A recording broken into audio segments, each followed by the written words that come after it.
చేనేత దినోత్సవంగా జరుపుకుంటాం. ఇదే ఆగస్టు 7, 1947 ఆగస్టు 7న నిజాం రాజ్యంలో జాయిన్ ఇండియా ఉద్యమం అనేది ప్రారంభమైంది. జాయిన్ ఇండియా ఉద్యమం అనేది ప్రారంభమైంది. మళ్ళీ ఆగస్టు 7 అంటే javelin throw day. Neeraj Chopra javelin Tokyo Olympics లో స్వర్ణం సాధించిండు. దానికి గుర్తుగా ఆగస్టు 7 జావెలిన్ త్రో డేగా, మళ్ళీ ఆగస్టు 7 అంటే నేషనల్ హ్యాండ్లూమ్స్ డే, జాతీయ చేనేత దినోత్సవంగా.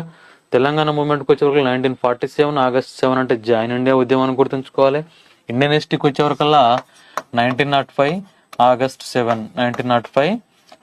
7 ఈ రోజు ప్రారంభమైన ఉద్యమే వందే మాతర ఉద్యమం లేదా స్వదేశీ ఉద్యమం కూడా ఏ రోజు ప్రారంభమైందంటే ఆగస్టు 7 నాడే ప్రారంభమైంది.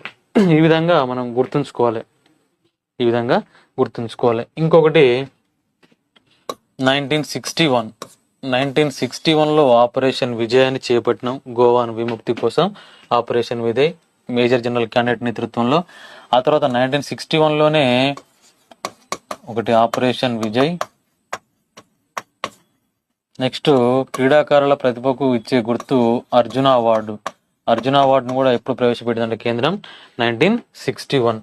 ఆ తర్వాత నాన్ అలైన్ మూవ్మెంట్.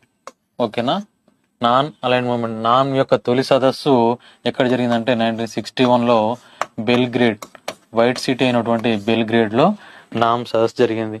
ఇట్లా 1961 అంటే మనకు ఈ అంశాలన్నీ గుర్తుకు రావాలి. వరకట్న నిషేధ చట్టం కూడా ఎప్పుడు జరిగిందంటే 1961. ఇట్లా రిలేటెడ్ గా నేర్చుకుంటున్నప్పుడే మనకు అన్ని అంశాల మీద పట్టు అనేది ఉంటుంది. ఇంకొక అంశం చూడండి, మే 22ను మనం ఇంటర్నేషనల్ బయోడైవర్సిటీ డే, అంతర్జాతీయ జీవ వైవిధ్య దినోత్సవంగా ఎప్పుడు జరుపుకుంటాం అంటే మే 22ను జరుపుకుంటాం. ఇదే మే 22న ఇద్దరు సంఘ సంస్కర్తల యొక్క పుట్టినరోజు అనేది ఉంటుంది. మన హిస్టరీకి సంబంధించిన వాళ్ళు కూడా. నిజాం రాజ్యంలో దళిత ఉద్యమ పితామహుడిగా పిలువబడ్డ భాగ్యారెడ్డి వర్మ జయంతి కూడా ఎప్పుడంటే మే 22.